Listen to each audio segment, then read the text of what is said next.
रात के ठीक 12 बज चुके थे। पुराने होटल शिवनिवास के तीसरे माले पर गलियारे की पीली रोशनी झिलमिला रही थी। दरवाजे पर लगी धूल भरी तख्ती पर लिखा था, कमरा नंबर 204। चौकीदार रामू ने धीरे से दरवाजे की ओर देखा।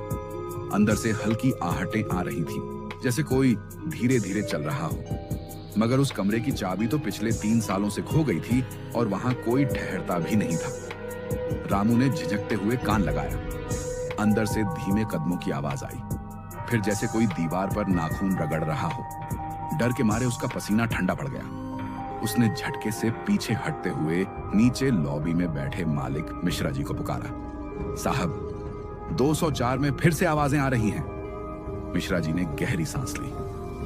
मत जाओ उधर रामू, जिस दिन गया था फिर लौट कर नहीं आया था कोई।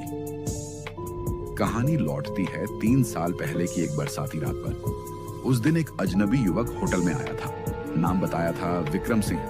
अकेला, थका हुआ और किसी से बचता हुआ सा वो आदमी सबसे कोने वाला कमरा मांगता है, 204। रात को जब बिजली गई तो होटल के सारे मेहमान नीचे लॉबी में इकट्ठे हो गए, मगर विक्रम नीचे नहीं आया। सुबह जब दरवाजा तोड़ा गया तो अंदर सिर्फ एक टूटी हुई कुर्सी, खून के धब्बे और दीवार पर नाखूनों के निशान थे। विक्रम कहीं नहीं था। तब से हर रात 12:04 पर वही आवाजें आती हैं, कदमों की, सांसों की और कभी कभी एक हल्की हंसी की। एक बार किसी ने दरवाजा खोलने की कोशिश की तो चाबी ताले में टूट गई।